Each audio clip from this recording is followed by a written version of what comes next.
Quand la pandémie est arrivée, au mois de mars 2020, en une conférence de presse, on a perdu 100% de nos revenus. Puis mes comptables, ils me disaient, là, tu congédies tout le monde, tu réduis tes coûts, t'attends. Fait que j'ai fait le contraire, on a essayé plein d'affaires, ça n'a pas marché, jusqu'à ce qu'on décide de faire un 180 degrés. Après avoir perdu 100% des revenus au mois de mars, on a terminé l'année avec 300% de croissance par rapport à l'année précédente, uniquement avec notre dernier trimestre. T'es sérieux? William Plamondon, le plus jeune membre du club privé à 27 ans, président de Next Wave, compagnie dans le recrutement, président des jeunes philanthropes du Québec. J'avais rien, je me versais 0 salaire, puis j'allais voir des clients, des partenaires, je me parquais l'autre bord de la rue pour pas qu'ils voient ma voiture. Une chance, j'habitais dans le sol de chez ma mère, hein. Mais merci maman. C'est quoi justement les causes qui te tiennent à cœur, où est-ce que tu vas avoir de l'impact? On est probablement dans les dernières générations qui ont le potentiel de faire une différence.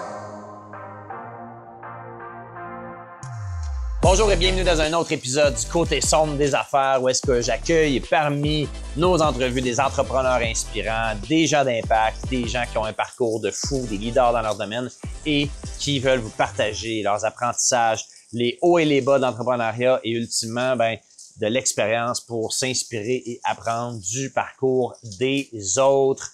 Sans plus tarder, j'aimerais vous présenter notre prochain invité qui est notre plus jeune membre du club privé à 27 ans, un leader, un entrepreneur qui est en train de révolutionner l'ère du recrutement et des RH, donc président de Next Wave, compagnie dans le recrutement et RH, et aussi président des jeunes philanthropes du Québec, un philanthrope, un gars vraiment sharp, qui va inspirer beaucoup aujourd'hui. Alors, sans plus tarder, j'aimerais vous présenter William. William Plamondon, bienvenue. Merci Olivier, merci pour l'invitation, je suis content d'être là. Yes! On est au Costa Rica, c'est ta première retraite parmi Avego. Ça fait quelques jours que tu es ici. Tu es un gars qui a une super de belle énergie, méga réseau de contacts, tu connais plein de monde dans plein de domaines. Tu viens de Québec, toi aussi, tout comme moi. Tu as développé pas mal ta business à Montréal aussi. Dis-moi, parle-nous un peu de ton parcours, puis qu'est-ce qui t'a amené ici? C'est de où que ta piqûre pour l'entrepreneuriat est née, en fait? Mais je pense qu'on est entrepreneur souvent. Tu penses, ouais? Je pense que oui. OK. Tu sais, moi, souvent, je parle toujours de mon background en premier. J'ai jamais fait l'université, j'ai jamais fait de MBA, je suis pas allé là. À l'inverse, j'ai fait 7 écoles secondaires, j'ai passé 1 an dans un centre jeunesse. J'avais beaucoup de problèmes de consommation, de comportement. J'ai toujours été entrepreneur. Je l'utilisais mal avant. Aujourd'hui, en fait, c'est cette période difficile-là, c'est l'adolescence qui m'a permis finalement de développer mes compétences d'entrepreneur parce qu'à mes yeux, à moi, on parle pas de RH, de finance, de marketing ou quelque chose comme ça. Pour moi, les compétences qu'un entrepreneur devrait avoir, c'est de la persévérance, c'est de la résilience, c'est de la capacité d'assumer, de s'adapter, exact, d'assumer le résultat de tes actions, de retirer des apprentissages, de t'améliorer comme humain, de te revirer de bord rapidement. C'est ça que j'ai appris à l'adolescence quand c'était rough. Puis ça m'a amené indirectement à l'entrepreneuriat. Puis aujourd'hui, c'est ce que je fais tous les jours, là. Puis, parle-moi peut-être là, de qu'est-ce qui t'a inspiré à te lancer à ton compte? Donc, tu as eu ta période d'adolescence, peut-être un petit peu plus challengeante. Tout ça, y est-il arrivé un élément déclencheur, quelque chose qui t'a donné la piqûre puis envie justement de te lancer à ton compte sur le droit chemin puis vraiment de sérieux? Un élément déclencheur pour moi, ça a été la musique. Quand j'étais au centre jeunesse, au gouvernail à Québec, pendant un moment, j'étais 23 heures sur 24 enfermé dans une chambre. Puis j'ai commencé à écrire de la musique. Moi, je faisais du rap, c'était vraiment par plaisir, mais c'était aussi pour extérioriser mes émotions. Puis ça a été ma première passion. Puis un de mes premiers rêves, c'était de faire un spectacle sur une scène en tant qu'artiste. J'avais 15 ans, puis il y a personne qui voulait me booker dans un spectacle. Je me suis dit, je vais le faire moi-même. Personne ne voulait te donner ta chance. Personne ne voulait me donner ma chance. Mais je comprends pourquoi, tu sais. J'avais jamais fait ça, tu sais. J'étais pas connu, rien. C'était vraiment par plaisir. Puis je me suis dit, regarde, je vais organiser moi-même mon premier spectacle. Finalement, on a fait ça à Limoilou. Fait que tu t'es booké toi-même. Ouais, j'ai organisé un spectacle. J'ai fait un flyer sur Facebook. Puis les artistes, c'était moi puis mes amis. Tu sais, finalement, c'était ça le show. On avait mis un flyer, un événement sur Facebook. C'était dans un bar à Limoilou. Ça s'appelait L'Autre Zone. Puis finalement, on a foulé à la place. J'ai eu vraiment une belle soirée. Puis je suis reparti de là avec 500 $ cash dans mes poches. Tu sais, c'est pas beaucoup d'argent, mais quand j'avais 15 ans, c'était plus que j'avais jamais fait en une semaine. en une soirée. Puis ce que je trouvais le plus nice là-dedans, c'est que j'aurais payé pour être là. Tellement t'as eu du fun. Tellement j'ai eu du fun. Fait que là, j'ai compris que, OK, l'entrepreneuriat, tu peux avoir une passion, puis vivre, faire de l'argent, gagner bien ta vie en faisant quelque chose que t'aimes. Fait que ça a été vraiment le premier déclencheur là, qui m'a permis d'aller all-in là, dans l'entrepreneuriat. Là. Et à partir de là, qu'est-ce que tu as fait suite à ça? Ouais, après ça, j'ai organisé beaucoup d'événements. J'ai commencé en événementiel, c'était beaucoup des spectacles. Mon premier projet dans lequel je me suis vraiment embarqué à 100%, ça s'appelait Québec en scène. C'était une plateforme, québecenscène.com. Puis en fait, c'était une plateforme de commercialisation pour les artistes. Fait qu'on a près de 1000 artistes qui ont créé du contenu, qui ont diffusé du contenu sur la plateforme. On a fait des spectacles à Québec, Montréal, Gatineau avec des artistes connus comme Maxime Martin, Annie Villeneuve, Soulja. C'était vraiment cool. Commercialement, c'était un beau succès. Financièrement, c'était une catastrophe. Mais ça m'a permis d'apprendre. Ah ouais? Ouais, vraiment. À quel point c'était une catastrophe? Ouais, je pense que j'ai brûlé pas loin de 200 000 $ là-dedans la première année. Là.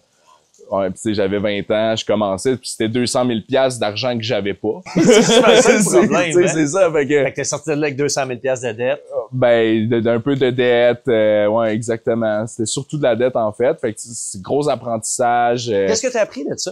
Parce qu'on a tous eu des projets, puis c'est souvent, justement, les premiers projets qui sont des gros fails. Des fois, on n'est pas à l'abri de faire des grosses erreurs, des gros fails éventuellement, mais qu'est-ce que tu as appris de cette première erreur-là? Donc, tu es parti à moins 200 000 à peu près pour... Ouais. Ben, ce que j'ai appris, là, c'est que c'est hyper important d'avoir des projets de cœur, d'être passionné par ce qu'on fait, mais faut pas oublier l'importance du modèle d'affaires.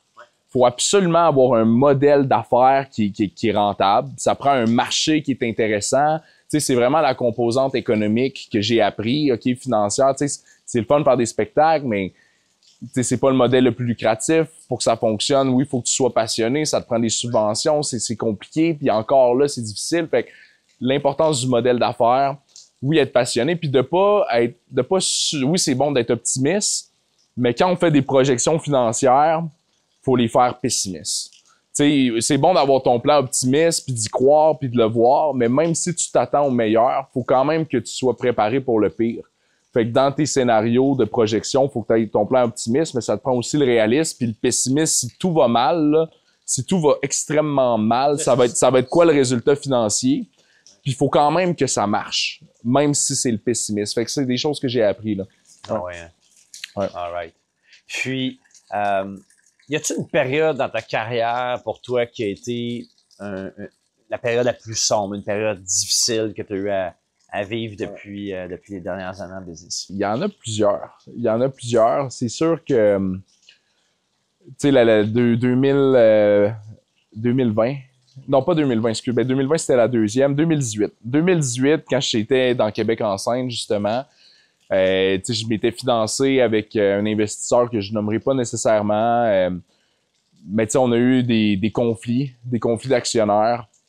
J'avais très mal négocié ma première convention d'actionnaire. Je pense que j'avais 4 pages de droits de gestion contrôlés.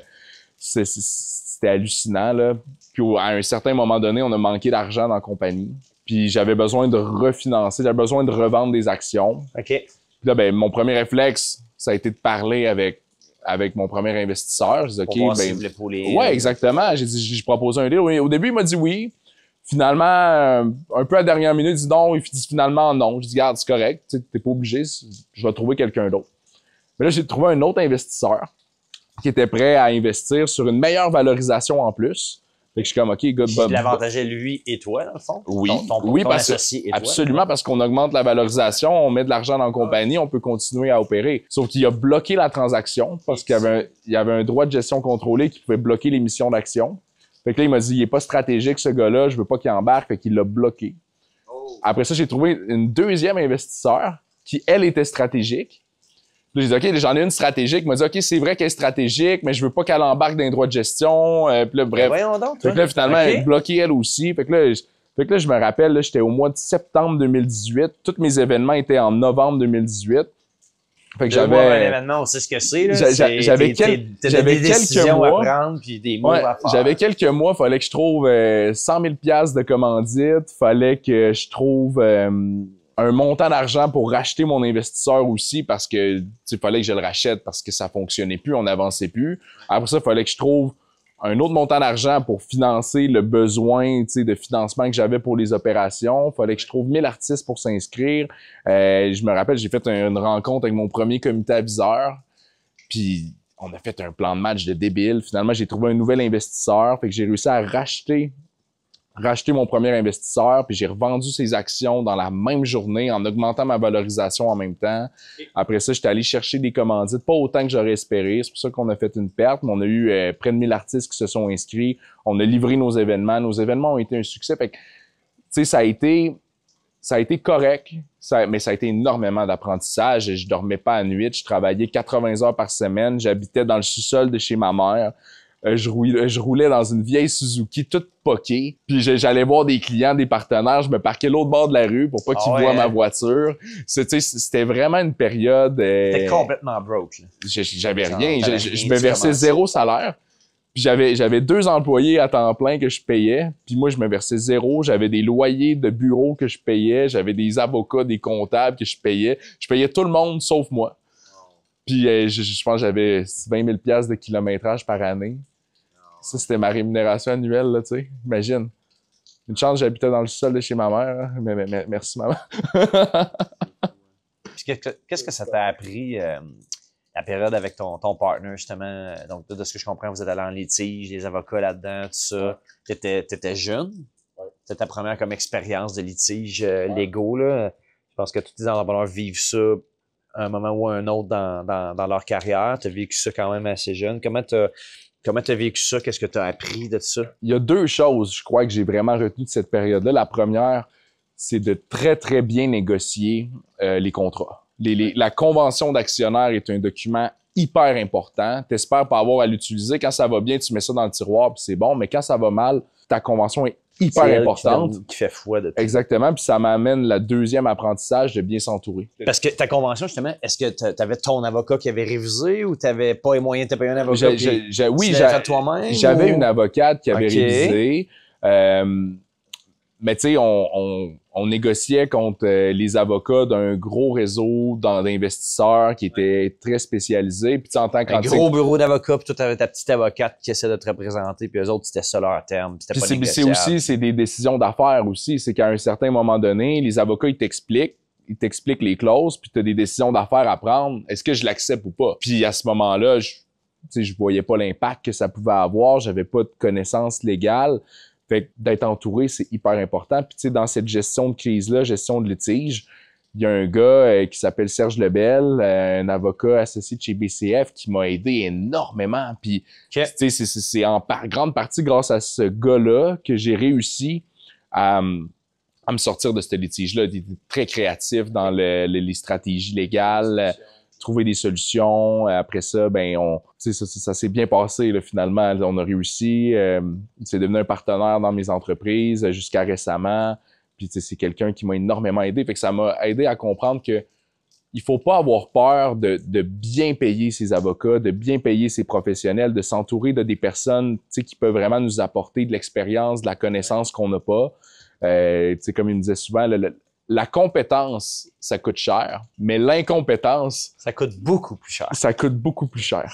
Fait que ça, je l'ai vécu, ça a été un bel apprentissage. C'est drôle, cette semaine, je disais à mes avocats qu'il y a personne qui aime ça avoir une facture d'avocat parce qu'il me disait qu'il a engagé dans un mandat des avocats aux États-Unis puis il dit « Ali, je reçois les factures puis je capote comment ils chargent plus cher aux États-Unis. » Puis j'ai dit « Ah, écoute, j'ai dit, tu sais, qu'est-ce qu'on vit comme client, c'est jamais le fun d'avoir une facture, c'est un chum, tu sais, j'ai le cœur avec ça, c'est pas le fun de payer des factures d'avocat, mais ce qui est surtout pas le fun, c'est justement d'avoir cheapé là-dessus, puis finalement de te ramasser dans des litiges, ou avoir accepté des clauses. Puis moi, mon avocat m'a permis de par son expérience d'exiger des clauses où ce que justement l'autre partenaire exigeait quelque chose, puis c'est ça, puis finalement mon avocat, à un moment donné, tu développes une relation avec ces professionnels-là, puis qui te dit, tu sais, Ali, ça, là, faut pas que tu plies là-dessus, faut absolument que tu négocies telle affaire, sinon sors du deal, tu sais, puis OK. Puis finalement, ben, tu parles avec du monde, justement, des avocats sont dans des deals tout le temps, sont dans des litiges. Ils savent c'est quoi les choses importantes, c'est quoi les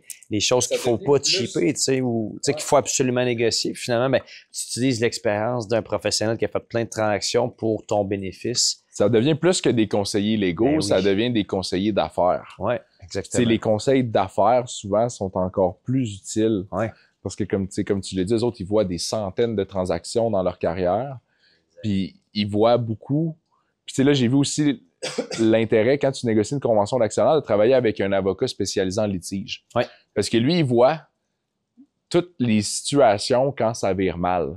Exact. Toutes les chicanes, quand ça va pas bien, c'est là que parce que la négociation de la convention, c'est tel que tel, mais si l'avocat fait pas de litige, il peut pas savoir dans le concret comment que ça se passe. C'est ça, exact. Comment c'est appliqué. Exact. Tu sais, c'est dans le concret. Ouais, exact. Ah ouais. Hein. Mais moi, ce que j'aime, c'est que tu parles que... T'avais quel âge à ton premier litige, justement? Ben, 20 ans. Je crois que t'en as eu d'autres, là, mais... J'avais 20 ans. Là, 20 ans. Fait qu'à 20 ans, t'as eu un partner, c'est chicané, les avocats, puis tout. Puis on sait tous comment c'est de la merde qu'on vit ça, là. Ouais. C'est stressant, c'est pas le fun. Il y en a qui vivent bien que ça, mais la plupart des entrepreneurs aiment pas vraiment ces périodes-là. Mais des fois, on rencontre des entrepreneurs qui disent « Ah, moi, là, plus jamais des partners, c'est terminé. J'ai eu un problème, justement, j'ai eu un litige, je veux plus d'associés. » Puis c'est ça la leçon qui tire de ça. Mais là, toi, aujourd'hui, avec NextWave, ta business, tu as des partenaires. Tu sais, dans tes entreprises, tu as différents partnerships, investisseurs, associés. Qu'est-ce qui a fait que tu as réussi justement à dire, ben, OK, j'ai su une mauvaise relation, une mauvaise transaction, que c'est pas passé du moins comme je voulais, mais c'est pas grave, je vais continuer à développer mes entreprises avec un modèle d'associé, de partenaire. Puis, Tu sais, j'ai parlé des contrats. Je pense que ce qui est encore plus important que le contrat que tu signes, c'est la personne avec qui tu signes le contrat. Ouais. Tu sais, c'est avec qui tu le signes qui est important. Fait que, tu sais, c'est de choisir les bonnes personnes. Puis, tu sais, aujourd'hui, je m'attarde beaucoup plus sur les valeurs fondamentales des gens. Moi, ça a toujours été important d'avoir un impact social dans tous mes projets. Puis j'ai besoin de travailler avec des gens qui ont une conscience sociale. Tu sais, oui, un investisseur va investir pour faire un rendement, pour faire de l'argent. C'est important. C'est la base. Mais encore. Exactement, c'est la base d'un investissement. Cela dit, faut pas que ça soit faire de l'argent juste pour faire de l'argent. Pour moi, il faut avoir un impact social avec NextWave. C'est pour ça notre mission, c'est d'avoir un impact durable sur le monde du travail. C'est de transformer l'avenir, c'est de briser les conventions. Puis c'est ça qu'on fait au day-to-day. On veut que les gens soient épanouis, qu'ils soient heureux. On vient de leur annoncer qu'à partir de 1er janvier, tout le monde travaille 4 jours par semaine. Okay. Ils gardent 100% de leur rémunération. Ils peuvent travailler à partir de partout dans le monde. Fait que ça, c'est de la liberté, c'est du bonheur, c'est du bien-être, de la qualité de vie qu'on leur donne, une conciliation travail, famille, vie personnelle. Je pense que c'est Dominique Gagnon qui a fait ça aussi dans ses entreprises. Je me trompe, tu connais Dominique aussi? Je connais pas, mais okay, ben, il a mis ça en place. Il nous avait partagé ça dans une retraite du club privé il y a une couple de mois. OK, puis, OK, good. C'est un game changer. Puis finalement, il s'est rendu compte justement que... Ça a bien été? Ça a bien été.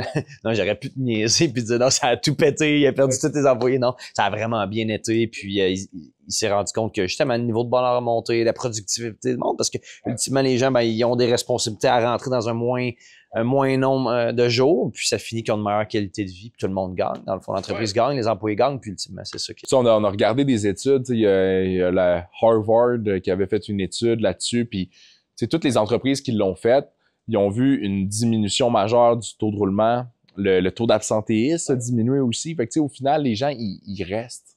Ils restent dans ton entreprise, puis du roulement, ça coûte tellement cher. Pour revenir à ta question, je crois que c'est important de s'entourer aussi de des gens qui sont complémentaires à nous. T'sais, moi, j'ai juste 27 ans aujourd'hui, fait que je suis pas allé à l'université, il y a bien des choses que je connais pas, que je dois apprendre. Fait que mon thinking, ça a tout le temps été de dire, OK, quels sont mes rêves? Puis après ça, d'aller m'entourer de des gens qui ont déjà réalisé les rêves que moi, je veux réaliser. Parce que ces gens-là l'ont déjà fait. Fait qu'ils peuvent très bien me conseiller. T'sais, c'est pour ça que là, on vient d'engager un PDG pour NextWave. Puis, c'est mon partner Dominique Lévesque, l'ancien président d'une multinationale de recrutement aux US. Avant, il était au Canada. Puis ce gars-là, il a déjà bâti des entreprises de recrutement à des très, très hauts niveaux. T'sais, fait qu'au final, ce gars-là, il est bien meilleur que moi pour être PDG de l'entreprise, pour diriger l'entreprise. Fait qu'au final, on travaille en équipe, puis on a des valeurs qui se rejoignent parce qu'on veut avoir un impact social. on a décidé qu'on allait remettre 5 % de nos bénéfices nets après impôt à des organismes de charité. Okay. Ça, c'est une façon pour nous d'avoir un impact, c'est de redonner à la communauté. C'est quoi justement les œuvres de charité ou les causes qui te tiennent à cœur ou ce que tu vas avoir de l'impact? C'est certain que je m'implique beaucoup avec les jeunes philanthropes du Québec. Ouais. Je suis président du CA, puis ça me tient énormément à cœur parce que il faut que les prochaines générations commencent à s'impliquer. Tout de suite, là, c'est là, parce que tu regardes les enjeux mondiaux, tu as le réchauffement climatique, les catastrophes naturelles, la crise de l'eau, les inégalités, puis on prévoit que d'ici 2050, on va avoir près de 200 millions de réfugiés climatiques. Ça, c'est 200 millions d'humains qui, présentement, habitent sur des surfaces de la Terre qui seront plus habitables d'ici 2050. On prévoit que près de la moitié... C'est demain, 2050. C'est demain. On prévoit que près de la moitié de la population mondiale pourrait vivre un stress relié à des pénuries d'eau potable. Tu sais, l'eau potable, là, c'est déjà commencé. En Floride, il y a des enjeux par rapport à ça. C'est pas juste en Afrique. Fait qu'au final, on est probablement dans les dernières générations qui ont le potentiel de faire une différence. Puis souvent, malheureusement, quand je parle avec des baby boomers du changement climatique, ce que j'entends, c'est beaucoup, ben moi, dans 50 ans, je serai plus là, j'ai pas de contrôle là-dessus, je peux rien faire. Puis c'est correct, tu sais, je juge personne. Mais je crois que c'est le rôle des nouvelles générations, des jeunes, de s'impliquer parce que nous, on va être encore là. Nos enfants vont être encore là. Puis si on fait rien, ben au final, on a beau avoir des milliards de dollars dans des fiducies, si la terre brûle, on n'aura pas de fun personne, tu sais.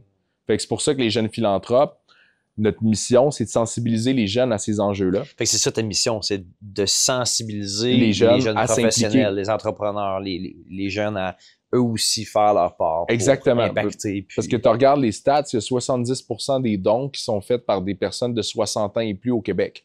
Fait qu'il faut que les jeunes, fait que quand les baby boomers vont décéder, qu'il va y avoir un transfert de richesse aux nouvelles générations, ça va créer des enjeux énormes dans les organismes communautaires. Fait qu'il faut que les jeunes commencent à s'impliquer. Puis le message qu'on envoie, c'est que la philanthropie, c'est pas juste pour Bill Gates qui donne des milliards, là.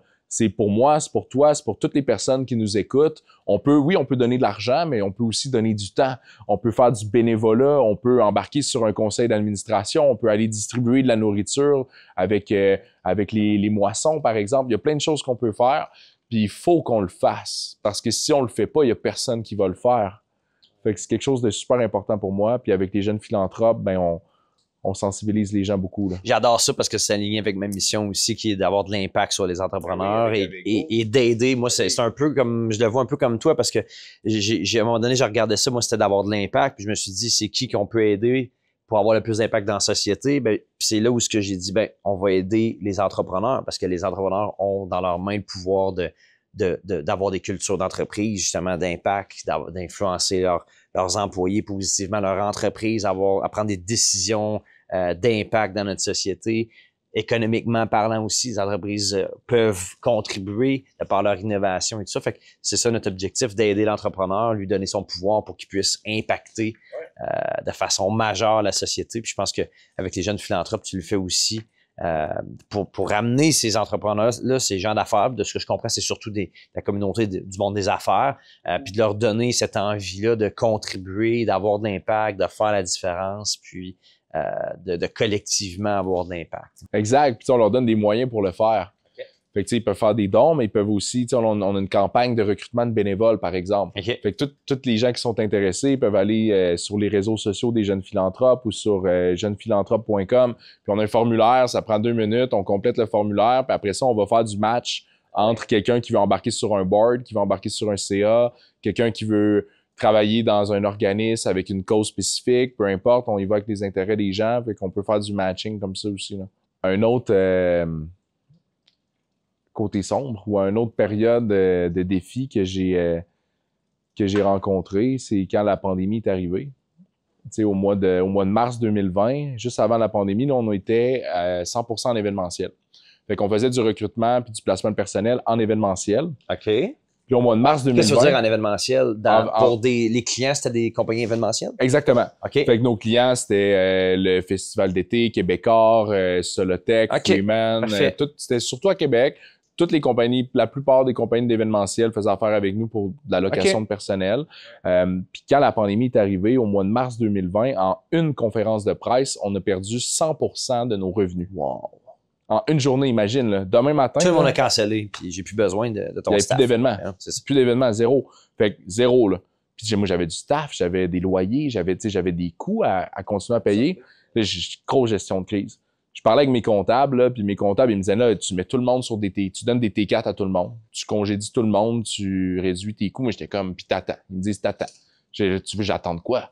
J'attends pas dans la la prochaine vie, conférence de presse que tu ben non, c'est ça, oublie ça. Pas évident pour un entrepreneur. J'ai fait le contraire, j'ai engagé un consultant en gestion de crise. Là, on faisait des brainstorms dans le bureau, on a essayé plein d'affaires, ça n'a pas marché, jusqu'à ce qu'on décide de faire un pivot à 180 degrés vers le secteur de la santé et des services sociaux. Okay. Puis la réflexion qu'on a eue, c'est on se dit, OK, nous, on est bon dans le recrutement. On est bon dans le placement de ressources. On a des outils, des logiciels, on a une infrastructure qui nous permet de recruter. Ouais. Puis où est-ce qu'il y a des besoins? Il y a des besoins dans la santé. Fait il en parlait tous les jours dans les conférences de presse. On disait, OK, on va aller les aider. Puis finalement, on a réussi à rentrer sur des contrats de gré à gré avec les CIUS. C'était la loi de l'état d'urgence sanitaire. C'est plus facile. Fait que finalement, on est rentré. On a commencé à faire du recrutement puis du placement de ressources pour des infirmières, des éducateurs spécialisés, des agents d'intervention, des préposés aux bénéficiaires. Puis finalement, ça a complètement explosé. 31 décembre 2020, la même année, après avoir perdu 100% des revenus au mois de mars, on a terminé l'année avec 300% de croissance par rapport à l'année précédente, uniquement avec notre dernier trimestre. Fait que finalement, wow, OK, ça a bien été. Puis au-delà de ce succès financier-là, ce que je trouvais encore plus important, c'est que on améliorait les conditions de travail des travailleurs de la santé. Parce que les gens qui travaillaient avec nous, ils avaient des meilleurs salaires. Ils n'étaient pas obligés de travailler la nuit. Ils n'étaient pas obligés de faire du temps supplémentaire. Absolument, c'est nous l'employeur. Il y avait des assurances collectives quand même. Fait que, finalement, on a amélioré. Fait que je trouvais qu'au niveau de l'impact social, on était encore pertinent. Puis financièrement, on a fait 2021-2022, on a encore fait 300% par année. Fait que, absolument. Fait que ça a été vraiment, là, finalement, c'est la pire crise de l'histoire de l'entreprise qu'on a transformée en opportunité. Hier, on a eu une session mastermind avec notre club privé ici. Puis tu as dit quelque chose qui m'a accroché parce que tu t'es fait un énorme plan de croissance pour scaler vraiment rapidement. Puis il y avait cette question-là, et plusieurs personnes justement qui sont dans ce même mindset-là de faire x5, x10 en 1 an, 2 ans, 3 ans, des énormes plans d'expansion. Puis il y avait la réflexion des fois de est-ce que je devrais aller un peu moins vite et réduire mon risque ou y aller vraiment comme le gaz dans le fond en mode expansion pour aller plus vite. Puis tu as dit quelque chose qui m'a vraiment touché. Tu as dit écoute, toi tu as choisi d'aller le plus rapidement possible en disant tu veux parce qu'en allant le plus vite possible, tu vas faire plus d'erreurs, mais que si tu fais plus d'erreurs, ben ultimement, tu vas apprendre plus rapidement aussi. Exactement. Tu peux-tu faire du pouce là-dessus? Parce que j'ai vraiment aimé ta perception là-dessus. Ben, j'ai juste une vitesse. Okay. C'est à 100 000 à l'heure tout le temps. Puis, oui, des fois, je vais trop vite.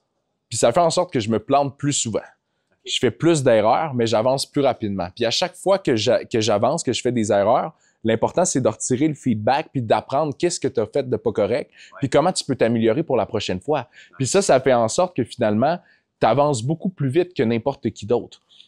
Parce que c'est pour ça aussi que j'ai 27 ans puis que j'ai déjà des projets qui sont intéressants, j'ai un potentiel, j'ai encore un paquet d'affaires à apprendre. Puis je sais que plus que je vais rapidement, plus que je vais apprendre rapidement. Après ça, il faut s'entourer de gens qui vont nous dire, OK, il faut ralentir un peu. Il y a une curve qui s'en vient. Être un petit peu plus pessimiste dans nos projections, comme on disait tantôt. Mais... Exactement. Il y a une curve qui s'en vient. C'est bon de le savoir. Il y en a qui vont dire de freiner. Moi, j'aime ça de drifter un peu dans la curve. Tu comprends ce que je veux dire? Je comprends très bien. Au final, ça fait en sorte que t'es 100% aligné avec tes objectifs. Puis c'est une question de choix. Tu l'as très bien dit parce que oui, ça vient avec une pression. Je me mets énormément de pression sur les épaules. C'est un choix que je fais. Puis c'est un choix que je fais parce que je me suis dit, j'ai le potentiel, selon moi, la capacité de réaliser des grandes choses. Puis si je veux faire des grandes choses, je dois avancer vite. Je dois avancer vite parce qu'on n'a pas beaucoup de temps. On a tous le même temps. OK? Tout le monde, on a tous le même temps. Puis si tu veux te rendre... On connaît juste pas la date de fin. On connaît pas la date de fin. Ça peut être demain. Même peut malgré être demain. notre jeune âge, ça peut être Oui. demain, ça peut être l'année prochaine. On se le souhaite pas. On se le souhaite pas, mais Ouais. c'est une possibilité. Exactement. Parce que des fois, je vois des fois des gens qui anticipent et qui prennent pour acquis, qui ont tout le temps que ça prend pour faire les choses, mais qui a dit que tu vas décéder à 85 ans ou à 125 ans? Ça se peut que tu décèdes à 42 ans aussi. Malheureusement. Fait que, tu sais, c'est une question de mindset, c'est une question de rythme de vie. Puis, tu sais, oui, ça vient avec beaucoup de travail, ça vient avec La pression. de la pression, Ouais. mais ça vient aussi avec un équilibre. Tu sais, je crois que ce qui me permet de maintenir une vitesse élevée, c'est l'équilibre de vie. Puis j'accorde énormément d'importance à mes habitudes. La chose la plus importante que je fais à tous les jours, c'est mon rituel le matin. Je me réveille le matin, là, mon téléphone il est très loin. Là, puis la première chose que je fais des étirements, je fais un 10-15 minutes d'exercice physique. Je vais faire 30 à 45 minutes de méditation. Je vais faire du journaling, des affirmations. Puis ça me permet de me grounder. Puis dans ma méditation, je vais visualiser mes plus grands rêves. Puis je vais me mettre dans l'état d'esprit De comment tu vas te sentir. de comment je me sens en train de réaliser ces rêves-là. Fait que là, au final, wow! Tu sais, là, Tu tombes dans la gratitude, là, je dans tombe une dans la énergie gratitude. d'abondance. Exactement. Fait que là, je me mets dans l'état d'esprit de quelqu'un qui a déjà réalisé ces rêves-là. Fait que ça m'aide au quotidien. Après ça, le sport, je fais 1 heure de sport à tous les jours. Je fais 1 heure de marche à tous les jours. Puis là, c'est dur de rentrer ça dans l'horaire. Fait que j'ai acheté un tapis roulant, je monte mon bureau, puis je fais mes meetings en marchant. Tu sais, fait que ça aide. L'alimentation, j'ai un plan d'alimentation que je vais suivre. J'ai un plan de suppléments. Et ça me permet justement d'avoir le meilleur niveau d'énergie que je peux avoir, plus de concentration, plus de vitalité, plus de vivacité d'esprit. Puis c'est ça qui me permet justement de faire les bons choix, d'avoir de la créativité pour créer justement des modèles, créer des écosystèmes, aller chercher les bonnes personnes, venir au Costa Rica avec la gang d'Avego, puis créer ces relations-là. Tu sais, c'est toutes des choses qui font une énorme différence.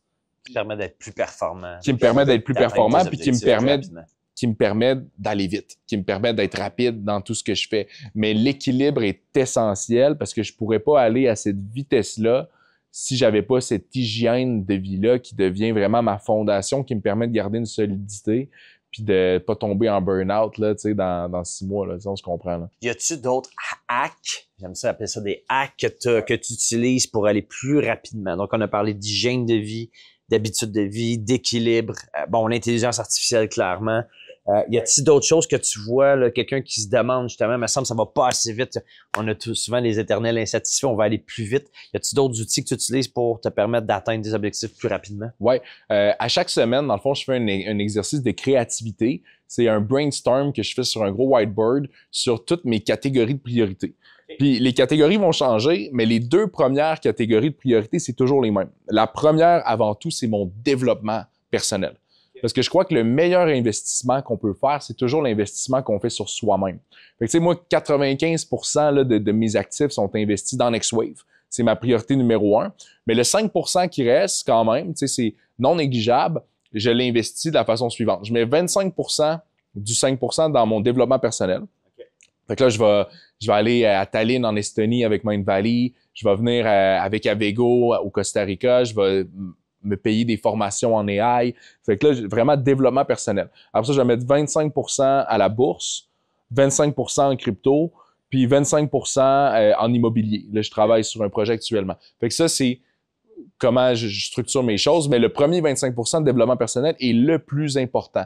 Puis à chaque semaine, quand je fais mon brainstorm, là, je vais dire, OK, comment je peux m'améliorer comme humain? C'est quoi les formations que je peux aller suivre? C'est quoi les compétences que j'ai besoin de développer pour aller atteindre mon plein potentiel? C'est quoi les livres que je devrais lire? Après ça, je vais télécharger des audiobooks que je vais écouter en allant au gym à chaque matin. Je fais 1 heure de gym à tous les jours.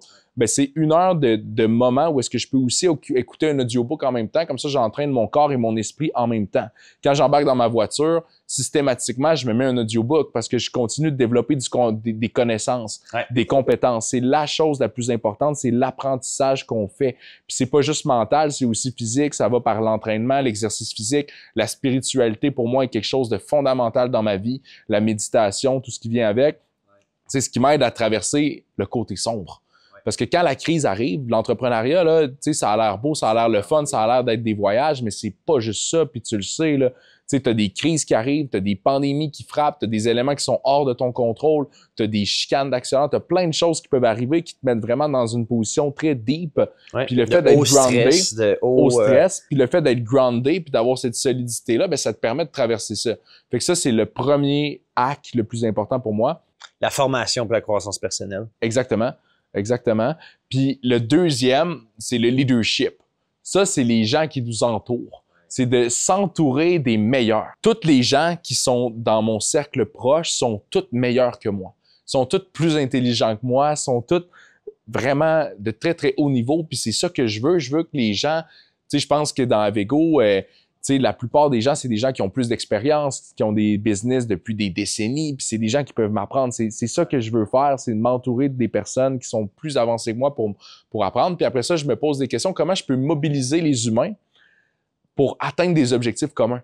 Fait que là, on s'entoure de des gens qui partagent des mêmes valeurs. Ça, c'est fondamental pour moi. Une fois qu'on a les mêmes valeurs, on détermine ensemble une vision commune. Des objectifs communs. Exactement. C'est ce qui fait qu'il y a autant d'échanges puissants avec le club privé d'Avego. C'est parce que tout le monde a des valeurs similaires, sharp. Puis là, au travers de ça, en parlant, en jasant, en prenant le temps, justement, au lieu de juste être dans un 5 à 7 ou whatever, de connecter sur c'est quoi ta vision, tes objectifs. Puis finalement, on s'en va à la même place, on va le faire ensemble. Puis on peut collaborer ensemble. Tu sais, ça fait 3 jours que je suis ici, puis j'ai déjà j'ai une couple de meetings à l'agenda qui sont en train de se placer parce que on a des projets différents, on a des entreprises différentes, mais on peut collaborer ensemble. Puis on réussit souvent à se rejoindre parce qu'on partage les valeurs. Fait que là, après ça, fait que c'est bon pour les gens externes, les partenaires, le développement des affaires, mais c'est bon aussi pour mes partners à l'interne. C'est bon pour les investisseurs, pour les membres du conseil d'administration, c'est bon pour l'équipe. Tu sais, les équipes, finalement, pour la philanthropie, c'est quelque chose que j'utilise énormément. Avec les jeunes philanthropes, on veut mobiliser l'ensemble de la nouvelle génération. Fait que pour ça, ben, faut être capable de rassembler ces gens-là. Puis une fois qu'on les a rassemblés, faut être capable de dénoncer une vision claire. Puis de dire les vraies affaires. La planète, ça va pas bien. L'environnement, ça va pas bien. OK, on faut le nommer. On fait quoi? On fait quoi? Ben, exactement. La première étape, c'est de réunir les gens, puis après ça, on les mobilise vers un objectif commun, vers une vision claire. Fait que ça, c'est le deuxième acte du succès, puis je crois que c'est une clé dans n'importe quel projet de premièrement se développer, puis deuxièmement, d'aller chercher les meilleures personnes qui ont déjà réalisé des projets similaires, puis de les mobiliser vers une vision commune. Très cool. Très cool. Puis je pense que c'est ce qui m'a accroché quand on s'est rencontrés la première fois, c'est cette vision-là d'impacter positivement le monde, la société. C'est commun avec la vision d'Avego. Puis, tu sais, je te l'avais dit, tu sais, quand on rencontre les gens dans notre processus de sélection, c'est un paquet de choses, c'est un paquet de facteurs. Oui, il y a le chiffre d'affaires, oui, il y a le nombre d'années d'expérience, mais ultimement, c'est la qualité des humains, la vision des personnes, puis voir est-ce que cette personne-là, elle s'en va à la bonne place? Est-ce qu'elle a des valeurs similaires? Est-ce qu'elle va apporter de la valeur? Puis, tu sais, juste d'avoir cette discussion-là. Hier, on avait une discussion autour de la table, puis t'as convaincu quelqu'un qui, tu sais, qui donne Anthony, un peu ici, là. J'ai convaincu Anthony. On va le nommer. On va le nommer. J'ai convaincu Anthony de donner 5% de ses revenus personnels pour le reste de sa vie. C'est on malade. a une entente que je vais respecter de mon côté. Ouais. Fait que voilà, tout est dit. Fait qu'Anthony, il s'est commis, mais c'est vraiment good job, comme ça que ça Anthony. s'est Good passé. job. Anthony avait un objectif, puis Will a comme fait, je vais t'aider à atteindre cet objectif-là. C'est une question de contact. Tu as le contact que lui a besoin pour solutionner où ce qu'il veut aller. Puis tu as dit, parfait, je vais t'aider avec ça. Par contre, moi, ma mission, c'est de mobiliser du monde comme toi pour aider la philanthropie. Puis là, ben, live devant moi, là, t'as 4-5, tu l'as convaincu de mettre pour le reste de sa vie 5% de ses revenus personnels en philanthropie. C'est malade. Le 5%, c'est des discussions qui peuvent sembler anodines, puis finalement qui ont un impact tangible à long terme. Puis le 5%, ça vient pas de moi, ça vient d'un mouvement à Québec qui s'appelle les Charitables. Puis je tiens à en parler parce que c'est un réseau qui regroupe la plupart des grands philanthropes à Québec. Puis en fait, l'objectif, c'est justement un peu comme les jeunes philanthropes, ils s'adressent peut-être à des gens qui sont plus établis, qui sont rendus à un niveau peut-être moins jeune, un peu plus mature. Plus mature, je crois que c'est un bon mot. Il y a beaucoup de très grands donateurs qui sont là-dedans, mais c'est dire, il faut partager. Puis leur message, c'est un peu de dire, on vous dira pas à qui donner, on va vous dire combien donner. Puis la prémisse de base, c'est de dire que les grands entrepreneurs, tu sais, les gens qui ont le privilège d'être dans des niveaux de revenus plus élevés, devraient donner 5% de leurs revenus personnels à des organismes de charité. Puis il y a toute une réflexion, il y a une étude qui a été faite en arrière de ça. Je vous invite à aller voir, c'est des charitables. Donc c'est pour ça le 5%. Moi, j'ai signé, je me suis engagé personnellement à donner 5% de mes revenus personnels à des organismes de charité. C'est ce que j'ai commencé à faire, donc voilà. Wow. Puis j'incite tout le monde en fait à le faire. Bravo. Ouais. Bravo. Très nice. Très nice. Puis je pense que c'est ça, c'est en ayant cette mentalité-là, ce mindset-là de dire, ben, je vais te contaminer. Tu sais, dans le fond, tu es en train de me contaminer. C'est exactement ça. Puis là, je suis en train Tu devrais le faire, toi aussi. Ah oui, je sais, là, je suis en train de me dire, bon, je vais sortir le contrat, puis je vais le signer, puis... C'est une lettre d'intention, ouais. c'est sur l'honneur, tu sais, on viendra viendra pas... C'est une promesse envers moi-même, exactement. pas envers toi ou les charitables, c'est une promesse. C'est un engagement sur l'honneur, ouais. exactement. C'est ça qui est important, de réfléchir à dire, OK, je suis prêt à le prendre, cet engagement-là, puis si oui, ben, go, tu sais. J'ai pas le choix de dire oui, hein. Mais tu vois, j'ai donné beaucoup dans le passé, mais moi, c'est on and off. C'est correct. Je pense qu'il y a plusieurs années, j'ai eu des gros défis financiers, une période un peu plus sombre, justement. Puis c'était inimaginable pour moi de donner 5%. Ça a été vraiment difficile. Puis là, tu vois, on est en expansion, ça va super bien.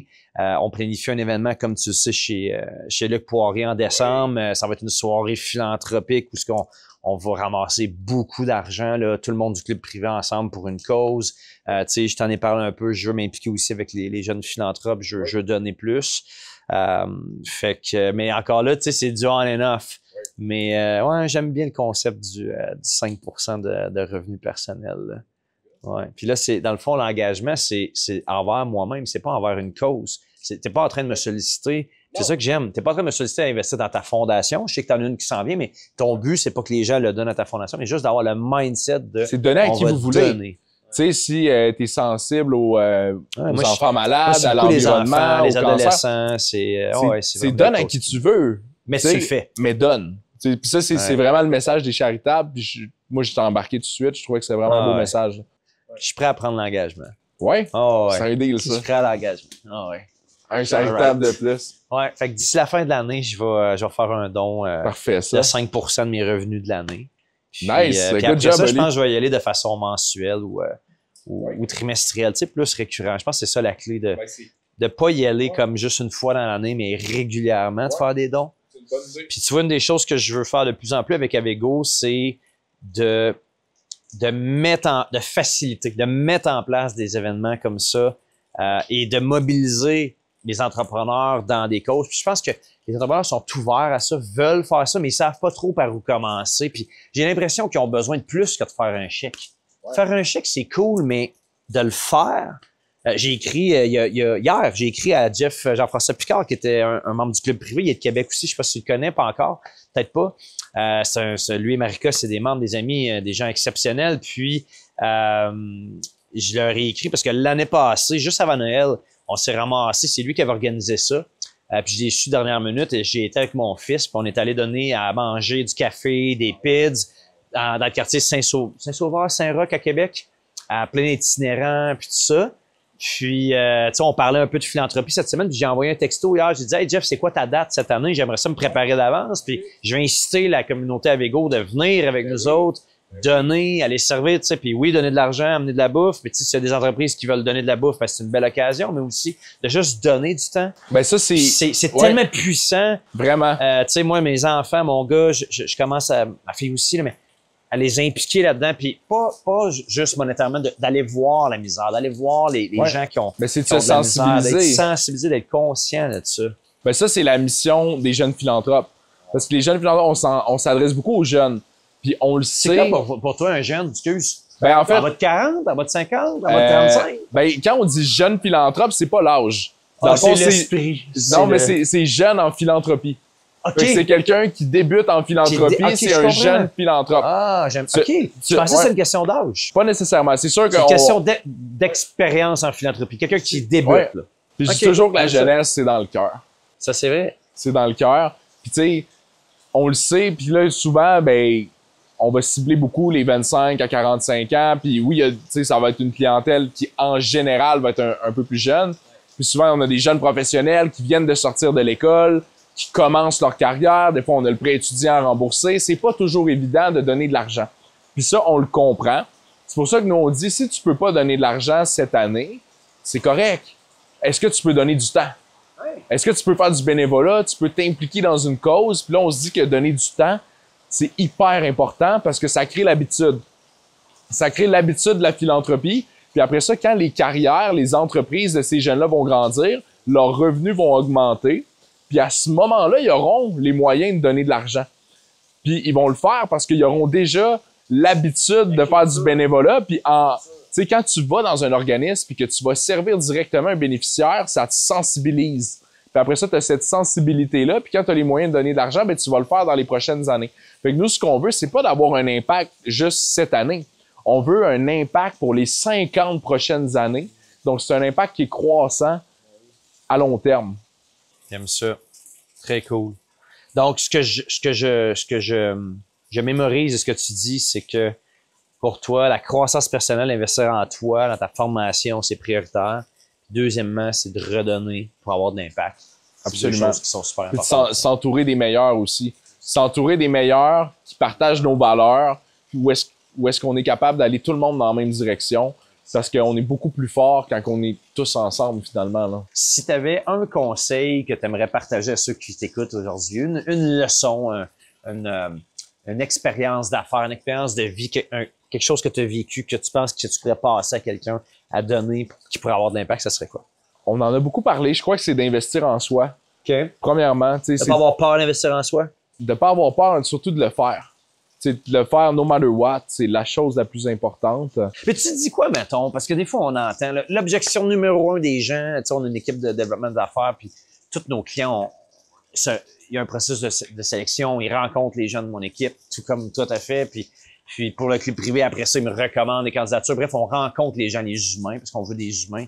On veut avoir des gens qui sont sharp, qui ont une vision similaire. Puis une des deux objections là, principales, là, c'est pratiquement juste celle qui revient tout le temps.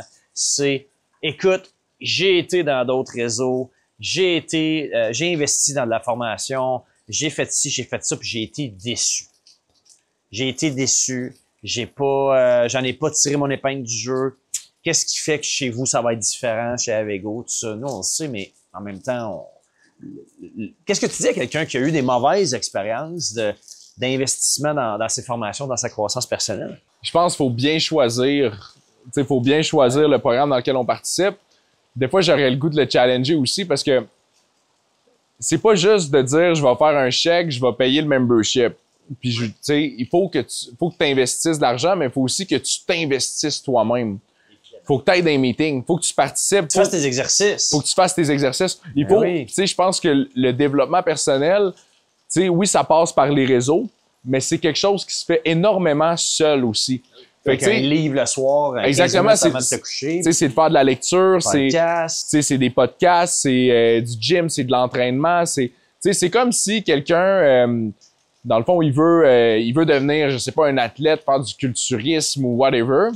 Puis là, il se paye le meilleur coach au monde qui coûte une fortune pendant un week-end, mais tout le reste de l'année, il va jamais au gym. Il va-tu avoir des bons résultats? C'est sûr que non. Il va dire que c'est non. Qu'il a investi dans le vide parce qu'il a arrêté son engagement. D'autres, une de nos valeurs fondamentales chez Avego, c'est l'engagement. Exactement. Nous, d'être engagés envers les gens, mais à nos membres d'être engagés dans leur processus. Fait que, tu sais, peut-être que le programme qu'ils ont choisi, c'était pas le bon pour eux. Peut-être. Mais peut-être aussi qu'ils n'ont pas fait le travail sur eux-mêmes pour être en mesure de bénéficier de tout ça. Parce que quelqu'un qui s'entraîne à tous les jours, qui va aller voir le meilleur coach au monde, il va se faire donner des trucs, puis après ça, il va continuer de les mettre en application à tous les jours. Fait que je pense que le développement personnel, c'est quelque chose qui se fait avant tout seul avec soi-même. Est-ce que tu es d'accord avec moi ou est-ce que c'est pas tant où ce que tu vas faire ta croissance personnelle ou la qualité de la croissance personnelle, mais bien plus de ton implémentation de ce que tu vas avoir appris qui est important? Dans le sens que, justement, tu sais, as-tu vraiment besoin d'avoir le meilleur coach de fitness pour être en shape puis, tu sais, atteindre tes objectifs, ou tu pourrais avoir un coach qui est comme bien correct, mais que si tu es engagé encore plus dans ton processus, tu vas avoir encore plus de résultats. Ouais. Ultimement. Je suis d'accord. Tu sais, je crois que les efforts, c'est la première chose. Après ça, mais il faut quand même que tu t'entoures des meilleurs. Parce que ça va faire toute la différence. Puis moi, j'aurais tendance, tu sais, si je voulais, par exemple, faire du fitness, j'irais pas chercher le meilleur coach de fitness. J'irais chercher le meilleur athlète en fitness, qui est une énorme différence. Je veux pas la personne qui va me dire comment faire, mais qui l'a jamais fait. Ouais. Moi, je veux parler avec la personne qui l'a fait, qui a réussi, puis de dire comment t'as fait. Transforme tes connaissances. C'est ça que j'aime chez Avego, c'est qu'on n'est pas dans des coachs. Parce que il y en a beaucoup là, des coachs. Moi, je vais te coacher ici, je vais te coacher ça, je vais te coacher à comment monter une business. Tu dis ok, parfait, c'est quoi ta business? Puis il y en a pas. Il y en a pas de business. Tu sais, là, je veux pas vexer personne là, mais moi, c'est pas le type de gens que je recherche. Moi, je veux parler à l'entrepreneur qui l'a fait, puis qui l'a réussi. Puis c'est ça que j'aime chez Avego, c'est que les gens qui viennent nous voir, c'est des vrais entrepreneurs qui ont eu des vrais business, puis qui ont réussi pour vrai. Encore plein. Exactement. Fait que tu sais, c'est ça que j'aime là. D'avoir du concret. Ouais. Puis je pense que de juste se faire confiance, puis d'investir, puis dans tout. Tu sais, moi, j'en ai fait beaucoup, puis j'en fais encore beaucoup des formations, puis c'est jamais parfait, je pense, mais c'est surtout, tu sais, dans peu importe, tu sais, j'en ai que j'ai aimé moins, mais comme malgré tout, tu te dis, y a-t-il une chose que j'ai appris, tu sais, que j'ai mis dans mon bagage à outils, puis qui va me servir pour les prochaines années, ultimement, puis qui va avoir un impact à long terme.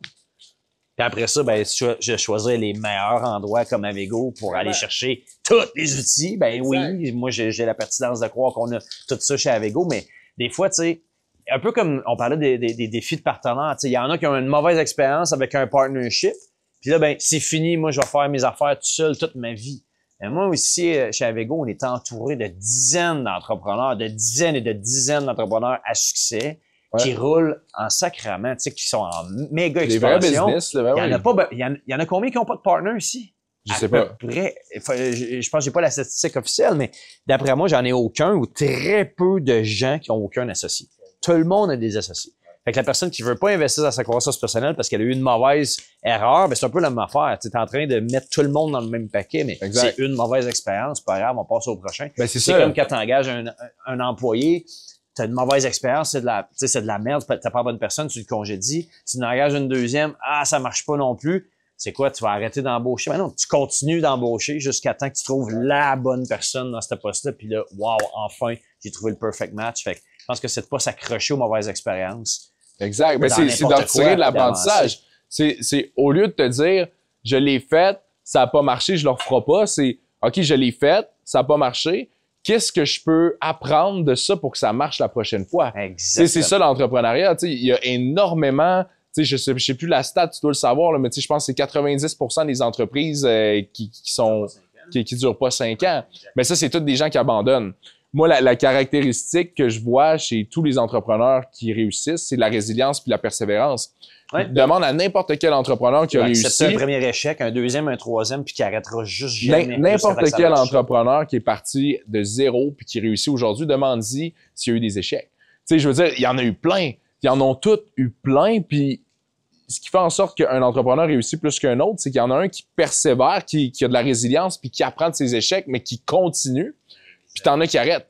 Fait qu'après ça, la question, c'est, tu veux-tu vraiment être entrepreneur? Si tu veux l'être, attends-toi à ce que ça soit difficile. Exactement. Tu sais, attends-toi à te planter, à te relever, puis à continuer. Si t'es pas prêt à ça, c'est pas grave. T'es peut-être pas obligé d'être entrepreneur. Tu comprends ce que je veux dire? C'est ça. Y a-tu quelque chose en particulier qui t'a frappé en arrivant chez Avego? Les sauterelles. C'est bon. Ça va être un bon blooper. Mais pour vrai,